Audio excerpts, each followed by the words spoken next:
경상남도 산청이라는 동네가 있습니다. 저는 그 산청이라는 동네를 허균이라는 그 드라마에서 봤습니다. 그러다가 나중에 지리산 가면서 가보긴 했었습니다. 근데 거기에 한 작은 마을에 초등학교를 졸업하고 이제 한 학생이 대구에 있는 중학교로 진학을 하게 되었습니다. 어려운 가정 형편이 있어서 대구까지 학교를 간다는 것은 사실 거의 불가능한 상황이었지만 아버지가 자식의 앞날을 생각해서 오늘 결정을 했다고 합니다. 하지만 문제가 있습니다. 이 아들이 공부하고 관계가 별로 없다는 것입니다. 그래서 반석차가 68명 중에서 68등을 했습니다. 그래서 아버지가 내가 이 성적표를 가지고 가면 상처받을 것 같으니까 이 68을 어떻게 그런지 모르지만 일자로 바꿔놨습니다. 1등한 것으로. 웃으신 분들은 그렇게 했던 건가? 모르겠어요. 그래서 아버지는 아들이 되면은 성적표를 받아들고 이상한 일을 했습니다. 그동안 하지 않던 그런 행동을 하게 됐죠. 그래서 어설픈 거짓말이 뜻밖의 일로 번지게 되는데 아버지는 자식이 1등했다고 해서 그 집에서 가장 좋은, 가장 비싼 재산 목록 1호죠. 돼지를 잡아서 마을 사람들과 잔치를 했습니다. 아들은 자신의 거짓말 때문에 우리 집에서 가장 큰 재산 목록 1호인 이 돼지를 잡는 것을 보고 아낌없이 잡는 것을 보고 아버지의 마음속에 담았죠. 평생 마음속에 아버지의 모습을 담았다고 합니다. 그리고 아들은 이제 아버지를 실망시키지 않기 위해서 그때부터 다시 열심히 공부를 했고 그 아들은 박사가 되고 대학 교수가 되고 또 대학교 총장이 됐습니다. 아들이 이제 성장해서 공부하면서 어느 날 자기가 낳은 아이가 중학생이 되었을 때 자기가 아버지를 속였던 그 나이가 됐을 때 아버지를 찾아갑니다. 그리고 아버지에게 말합니다. 아버지 저 실은 중학교 1학년 때 성적표는 얘기하니까 아버지가 갑자기 손살을 치면서 입을 막습니다. 야 알고 있다. 그만해라. 애 듣는다. 그렇게 말씀하셨습니다. 네. 그렇죠. 이분이 누구냐면 경북대학교에서 총장을 지내셨던 박천석 박사님 실제 이야기입니다. 실제 이야기죠. 자식의 뻔한 거짓말에도 묵묵히 기다려줬던 아버지의 마음은 어떤 것이었을까요? 저게 꼴찌 해놓고 와서 1등했다가 사기쳐가지고 돼지 잡아가지고 난리쳤는데 저놈을 어떻게 할까? 그러진 않았죠. 여러분, 사실 시골 가난한 집에서 농사를 짓던 이 아버지는 알고 있었습니다. 뭘 알았을까요? 성적표 고친 것이 아니라 중요한 것은 자식은 부모의 기대만큼 성장한다는 것을 알았던 것 같습니다. 여러분의 자녀들을 여러분이 기대를 가지고 바라보시길 축원합니다. 그래야 돼요. 그럴 때 여러분의 아들이 또 딸이 하나님 앞에서 비전을 가지고 또 잘 성장할 수 있을 줄 믿으시길 바랍니다. 여러분, 세상에서 가장 야속한 마음이 있어요. 그게 뭘까요? 부모의 마음을 몰라주고 생활하는 자녀들이 참 야속하기만 합니다. 자기들은 뭐 세상 다 아는 것처럼 떠들지만 아직 인생 문에도 안 들어온 것들이 그잖아요. 2개월 다 저개월 다 가고 떠드는 거 보면 참 그렇죠. 근데 저도 그때 그랬으니까 뭐 할 말은 없어요. 여러분. 그러나 또 세상에서 가장 아픈 사랑을 주는 사람은 누구냐면 부모님입니다. 자식의 잘못에도 불구하고 자녀를 품에 안고 괜찮다, 네가 살아있어서 고맙다, 이렇게 말하는 게 또 부모님이랍니다. 그러니까 제일 야속한 것은 자식들이 부모에게 하는 것이고, 제일 부담스럽고 또 아픈 것은 그럼에도 불구하고 여전히 사랑하고 여전히 기대해주고 또 오면은 반겨주고 그러는 모습 보면 얼마나 미안한지 모릅니다. 저도 처음에 결혼하고 장가 가는데 아버지가 안 계신데 처갓집에 아버님이 계셔요. 근데 이게 딸은 이쁜 도둑놈이라고 가서 집에 올 때 뭘 그렇게 많이 뒤집어 싸가지고 오는지 몰라요. 차에다 한 차를 싣고 와요. 그게 그때는 몰랐어요. 전도사고 사례비도 적고 가난하게 사는 나를 생각해서 쌀도 막 몇 자루씩 올려놓고 뭐 야채도 올려놓고 막 이러면서 안 받는다고 해도 자꾸 또 실어주시고, 신김치 좋아한다니까 그걸 또 묵혔다가 또 실어주시고, 그래서 집에서 가도 짐을 풀면 이삿짐이에요, 이삿짐. 그래서 지금 생각해 보면 참 감사하고 고맙지만 또 한편 마음이 아프죠. 그래서 오늘 이런 부모의 마음이 우리 하나님의 마음과 또 똑 닮아 있다, 이렇게 이야기할 수 있습니다. 하나님께서 우리가 잘못하는데 왜 벌을 안 줄까? 하나님 안 계신 거 아닌가? 아니죠. 우리 부모가 우리가 부모님을 아프게 해도 부모님은 어떻게 합니까? 다 큰 아이들은 나무라지 않습니다. 나무라지 않죠. 그리고 아무리 나를 어렵게 해도 자식에 대한 믿음과 기대를 포기할 수가 없죠. 나도 뭐 둘밖에 안 되는데 애들이 엉뚱한 소리 할 때 있어요, 한 번씩. 그러면 어떻게 돼요? 속은 터지지만 네가 알 때가 있을 거다라는 생각을 가지고 있죠. 그래서 기대와 믿음을 포기하지 않죠. 지금은 자기 힘을 믿고 살지만 이제 돌아오기만 했으면 좋겠다. 제정신으로 돌아와서 오늘 올바른 삶을 살으면 좋겠다는 생각을 하게 되죠. 흔히들 사람들이 하나님을 아버지라 이렇게 부릅니다. 아버지다. 하나님 아버지 이렇게 말씀합니다. 그리고 그 아버지 하나님은 엄격하고 무서운 심판주로만 알고 있습니다. 오늘 65장에도 보면 무시무시한 말씀들이 잔뜩 들어있습니다. 그러나 하나님은 얼마나 따뜻한 마음을 가진 분인지 우리가 잘 몰라서 그러지, 실제는 굉장히 따뜻한 가슴을 가진 분이다, 이렇게 말할 수가 있는 것입니다. 자, 그래서 오늘 설교 제목이 뭐냐면 아버지의 마음입니다. 아버지의 마음. 한번 따라서 합시다. 아버지의 마음. 그래, 아버지의 마음이에요. 이 아버지는 농사짓고 있다가 아이들을 중학교 진학하면서 속아주면서 돼지를 잡았던 그 아버지의 마음. 또 하나님께서 우리가 범죄하고 우리가 잘못된 것 가고 그래도 얼굴 철판 깔고 딱 교회 나와 앉아 있어도 하나님께서는 어떻게 돼? 그것도 용서하는 마음을 가지고 있다는 겁니다. 여러분, 오늘 주님께서 이사야서 65장 24절 보면 이렇게 말씀합니다.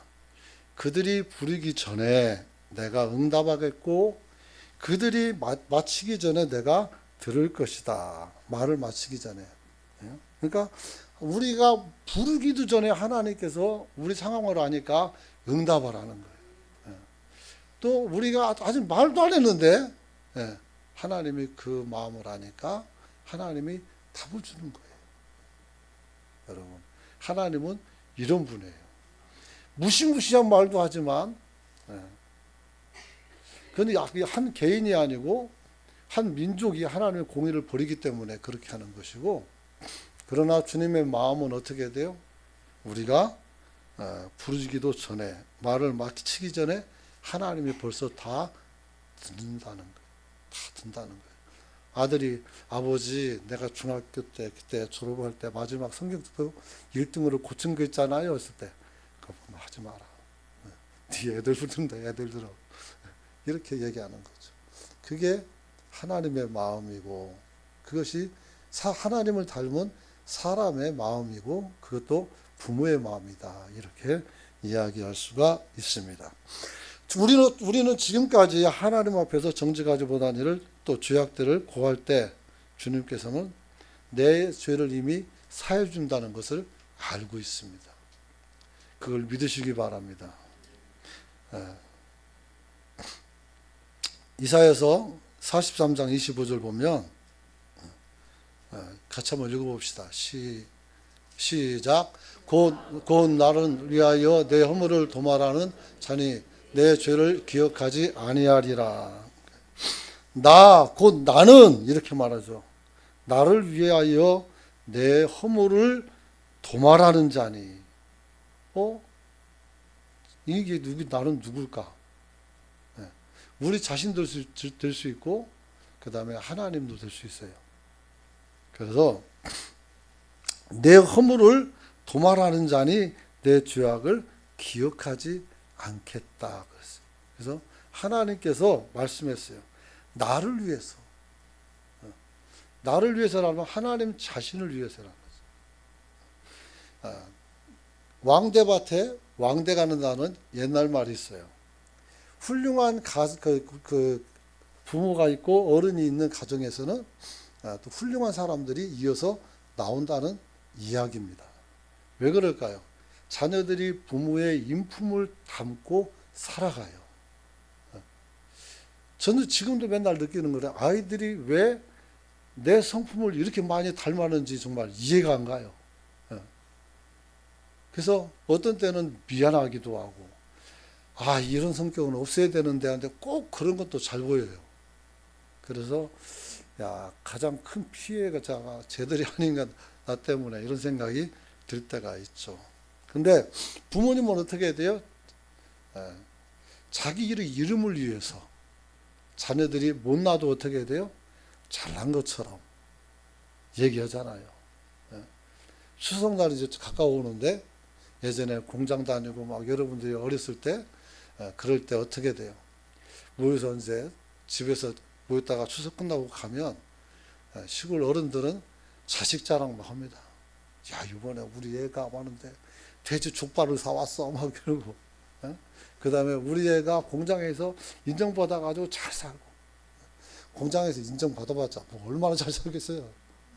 그런데도 막 그런 걸 자랑하는 거예요. 그래서 없는 건 말하진 않지만, 그러나 우리 아이가 생각보다 더 잘 되고 더 믿음직하고 내가 더 사랑을 주시고 뭐 이런 어떤 감정이 복합적으로 있겠죠. 그런 거죠. 그래서 오늘 주님께서 나를 위해서 내 허물을 도말하는 자니, 누가? 하나님이 내 죄를 기억하지 않는다 그랬어요. 할렐루야. 옆 사람에게 얘기합시다. 당신의 죄를 기억하지 않습니다. 나는 머리가 좋은데 다 기억나. 그렇게 말하는 사람이 있다면 얌체 같은 사람들이에요. 다 잊어주시기를 축복합니다. 그래서 우리가 원수는 어떻게 물에다 쓰라겠어요. 그리고 은혜는 돌에다 쓰라겠어요. 은혜는 기억하되 잘못한 것은 용서해 주라는 말이죠. 우리 하나님이 그런 분이었어요. 여러분. 그래서 오늘 본문은 하나님을 버린 야속한 백성 이스라엘이 나옵니다. 이사야, 에레미야는 거의 동시대 사람이에요. 그때는 나라가 망하는 때였어요. 사람들의 생각이 건전하지 못했어요. 오랜 역사 속에서 우상 섬기는 것이 자꾸자꾸 발전해가지고 하나님의 성전에 거기다가 우상을 세워놨어요. 바알과 아세라 사는 그런 때예요. 그런 때 그 백성의 아버지가 되신 하나님의 마음이 오늘 이 본문에 기록되어 있다는 거예요. 뭘로? 기다림으로. 기다림. 여러분, 하나님께서 뭘 기다릴까요? 이 사람들이 범죄했으니까 이 죄값을 다 치르고 새로운 시대를 열어서 이들을 또 하나님께서 이끌어 가시기를 소망하기를, 그것을 기다리는 거예요. 하나님의 공의는 분명히 이루어져야 돼요. 그러나 또 하나님의 사랑도 이루어져야 돼요. 공의로 법으로 심판해서 혼내주지만 다시 끌어안아서 그 지위를 세워주는 것이죠. 아이가 잘못해서 교도소에 갔어요. 그러면 호적에다 판다고 그래서 승질나가지고 내 저놈을 호적에다 팔 거야! 막 그러죠. 근데 파는 사람은 한 번도 못 봤어요. 안 파요. 그리고 그 아들이 돌아오면 동네 사람들이 입단속부터 해요. 우리 아들한테 뭐라고 하지 말라고. 그리고 그 아들을 보호하죠. 근데 그 아들놈들은 또 어떻게 돼요? 정신 차리고 살면 좋은데 또 그 못된 짓을 못 보래가지고 또 사고 치는 거예요. 그래서 가산이 탕진이 되고 가세가 기우게 되는 일이 나타나는 거죠. 집안에 꼭 그런 사람은 한두 사람은 꼭 있답니다. 그래서 그런 사람 때문에 어려워지는 거 있죠. 그래서 하나님께서는 오늘 1절에서 2절에 보면 여러분들이 갖고 있는 성경과 좀 다르지만 그 읽어도 되지만 제가 그냥 읽어주는 것은 세번역 성경입니다. 왜냐하면 우리말로 아주 굉장히 더 은혜가 되게 써놨기 때문에 굳이 제가 그렇게 있네요. 같이 한번 읽어볼까요? 1절 2절 시작. 나는 응답할 준비를 하고 있었지만 아직도 내게 요청하지 않았다. 누구든지 나를 찾으면 언제든지 만나려고 준비를 하고 있었지만 아무도 나를 찾지 않았다. 내 이름을 부르지도 않았던 나라에게 나는 여기 있다. 나 여기 있다 하고 말하였다. 제멋대로 가며 악한 길로 가는 반역한 저 백성들을 맞이하려고 내가 종일 팔을 벌리고 있었다. 아멘. 자, 다시 한번 아멘. 이건 아멘 해야죠. 여러분, 나는 응답할 준비를 하고 막 있는데 아무도 하나님을 찾지 않는 거예요. 이거 얼마나 섭섭해요. 이런 역사가 수백 년 있었던 거예요. 하나님이 응답해 주시고 그들을 이끌시며 하는데 얘들은 안 와요. 어디로 가요? 점치러 가는 거예요. 무당에게 가고 우상에게 가고 그러는 거예요. 지난번 어느 무속인이 그랬다고 하더라고요. 그 우리나라 지도자들 중에 큰 지도자들 중에 자기한테 안 온 사람 없다고. 거긴 장로도 있고 집사도 있었을 텐데 거기 왜 간 거예요? 하나님께 갈 수 있기를 축원합니다. 왜 그런 데를 갑니까? 안타깝죠. 그렇죠. 그러면서 또 말합니다. 아직도 어떻게든 나는 응답할 준비를 하고 있지만 내게 요청하지 않았다. 누구든지 나를 찾으면 내가 언제든지 만들려고 준비를 하고 있었다. 준비. 이사야에서 보면 그잖아요. 너희가 마당만 파는 자라 이렇게 말해서 그러면서 뭐라고 해요? 이리 와라. 나랑 한번 얘기 좀 해보자. 그러면 네 죄가 주홍같이 붉을지라도 양털같이 흰 눈처럼 깨끗하게 된다는 거예요. 왜 이 하나님을 두고 딴 데 갑니까? 여러분, 우리가 주님을 놓치지 않는 그런 성도가 되시길 축원합니다. 축원합니다. 네, 그렇죠. 그래서 하도 사람이 부르지 않으니까 막 손을 들고 야, 나 여기 있어, 나 여기 있어 막 이렇게 소리치는 거예요. 이거. 나 여기 있다니까. 그래도 안 부는 거예요. 그 정도 하면은 성질할 만하죠, 사실. 그렇잖아요. 그렇죠. 그러면서 뭐라겠어요? 제멋대로 가면 악한 길로 가는 반역하는 저 백성을 맞이하려고 어떻게 돼서 종일 팔을 벌리고 이러고 있었다는 거예요. 종일 팔을 벌리고. 얼마나 안타까운 마음이 묻어나는지 몰라요. 이게 바로 하나님의 마음이에요. 아버지의 마음인 줄 믿으시기 바랍니다. 여러분, 하나님은 이스라엘 백성들을 선택하셨고 그들은 자신들이 하나님이 우리를 택했다는 것에 대해서 굉장한 자부심을 가지고 있었어요. 그런데 그런 자부심은 다 어디로 가고 이제는 우상을 따라다니는 그런 한심한 민족이 되었던 것입니다. 그래서 이 사람들은 이제 하나님을 아니라 우상에게 의지하고 거기에다가 감사를 하는 그런 지경에 빠져 있었다, 이렇게 된 것이죠. 이제 우리도 하나님의 마음을 헤아리고 그분께 돌아갈 수 있는 저와 여러분이 되시길 축원합니다. 어떻게 하면 됩니까? 하나님의 마음은 우리를 향해서 항상 기다리고 기다려준다는 사실을 여러분이 알고 믿고 여러분이 오늘 주님 앞에 돌아갈 수 있기를 축원합니다. 성경에서 사람들이 가장 은혜롭게 생각하는 말씀, 그 예화 중에 하나가 뭐냐면 탕자가 돌아오는 것입니다. 탕자의 비유. 아직 어린데 아버지 내 재산을 나눠주세요. 뭐게? 나 가서 사와보게요. 가만히 있어라. 근데 자꾸 쪼르니까 어느 정도 됐으니까 나눠줬더니 그걸 가지고 뭐 했습니까? 큰 도시에 가서 허랑방탕 했어요. 그거 가지고 방탕한 삶을 살았어요. 술이나 퍼먹고 친구 새기고, 예? 그러고 사는 거예요. 사람이 돈 있을 때 펑펑 쓰기 시작하면 돈 떨어지는 줄 모르고 쓰다가 파산하는 거예요. 얘가 딱 그랬어요. 근데 공교롭게도 이 애가 파산하는 그 시간에 그때 흉년이 들어서 물가도 비싸지고 먹을 것도 없게 되는 거예요.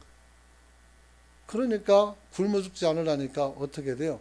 이제 그 도시에서 쫓겨나서 돼지 치는 집으로 가가지고 돼지가 먹는 쥐염염매를 같이 주워 먹으면서 비참한 삶을 살게 된 거죠. 여러분,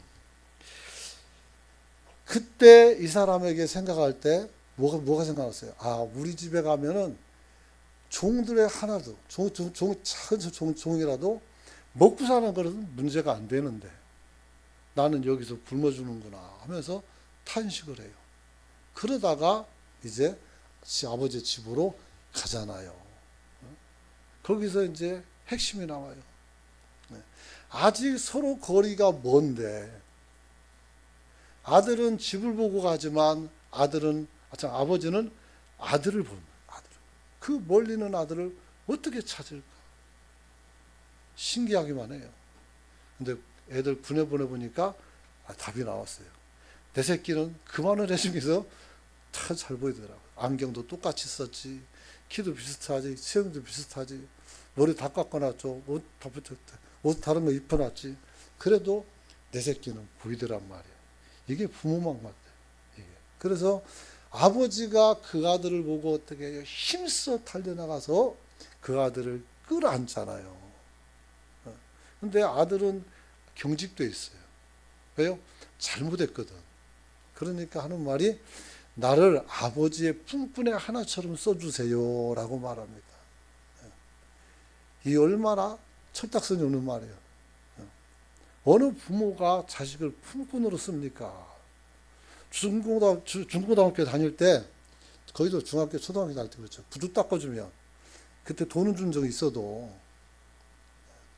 집이라는 것도 누가 품꾼으로 써요. 아들의 주인은 그냥 아들인 겁니다.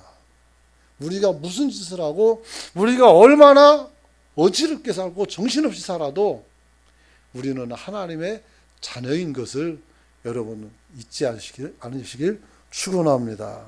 그런 겁니다. 그렇죠. 그래서 아버지는 그 아들에게 자기 인장 반지를 끼워줘요. 이 도장이 뭐 인감 도장이에요.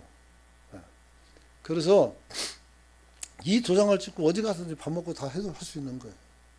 그 아이들의 지위를 높여줬다 이렇게 말하는 거죠. 이게 돌아온 탕자 비유예요. 그래서 사람들이 이 이야기를 많이 각색해 가지고 써먹기도 하고 그래요. 드라마도 그런 내용을 가지고 또 만들기도 하고 그런 게 많이 있죠. 여러분. 그런데 하나님께서 우리를 기다려 주신다고 했어요. 그래서 이스라엘 하나님께서 1절에서부터 3절까지 보면 하나님을 잊고 헛된 것을 찾았으나 그래도 이스라엘을 부르셨고 계속 부르시고 끊임없이 기다린다 이렇게 나와 있어요. 끊임없이 기다린다. 뭘 기다려요? 이 사람들이 이제 심판을 당하고 이제 이들이 돌아올 때를 또 기다리는 그런 모습이 있죠. 여러분, 기다림이 너무 오래되니까 하나님께서 무서운 말씀을 주신 거예요. 그렇다고 그것이 또 없는 말이 아니라 있는 말이에요. 그래서 앞으로 너네들이 어떤 일을 겪을 건지 알려주는 것이죠.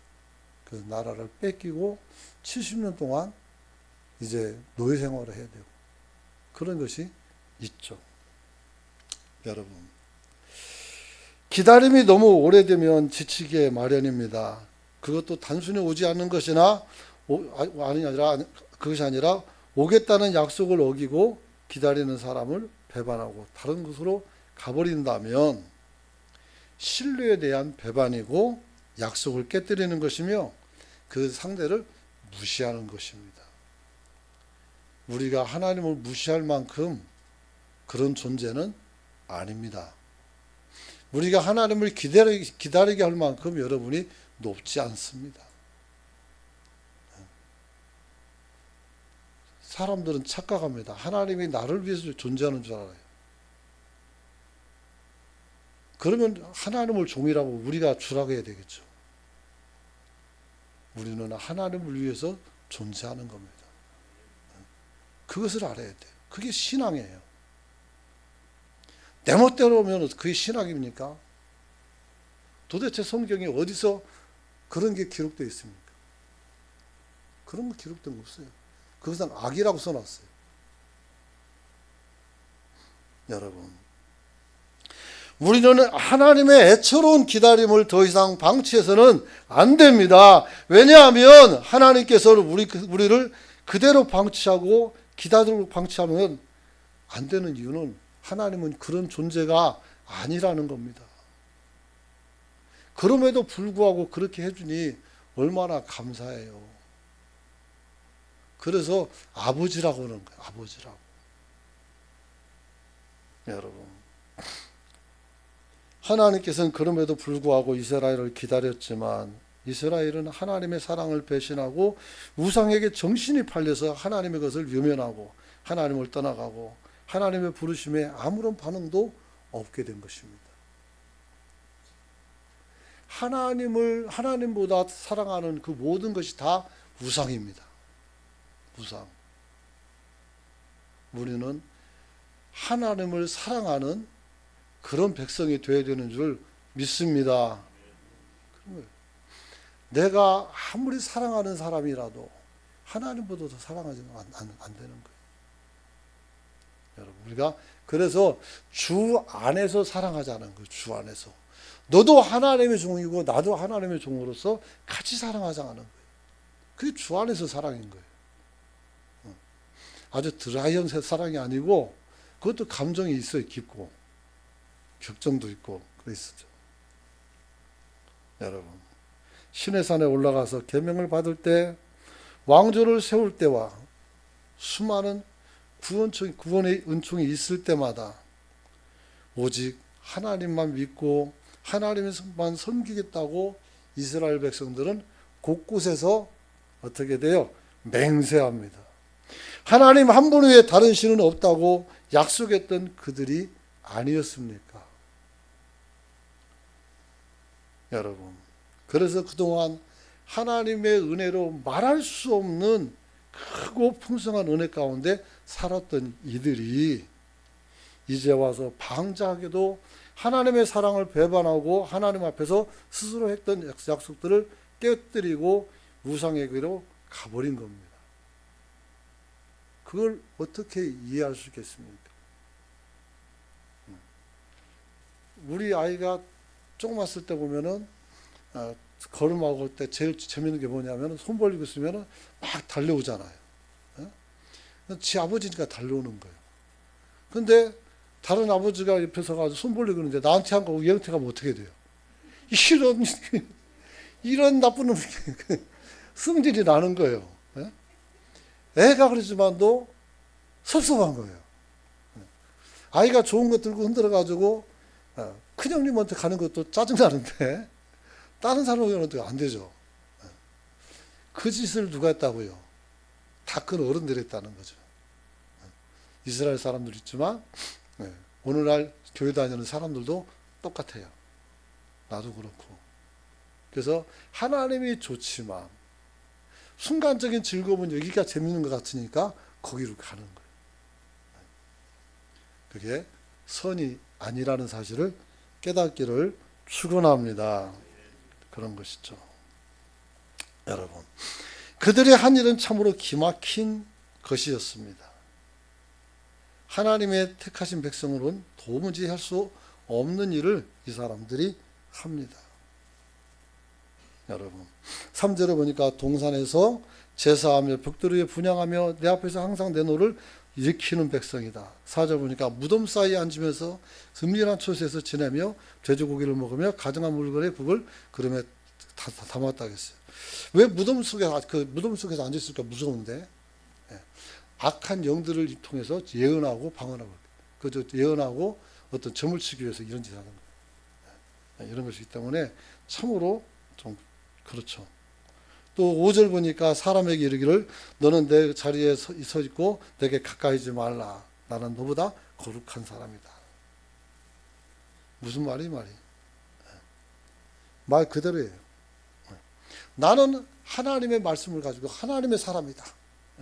온갖 죄를 다 저지르면서 그러면서 더러운 것들아 나한테 오지 마라. 그렇게 말하는 거예요. 얼마나 한심한지 몰라요. 그래서 오늘 이 사람들이 얼마나 악을 행하는지도 알 수가 있죠. 그래서 이 사람들이 하나님의 노를 일으켰다 그랬어요.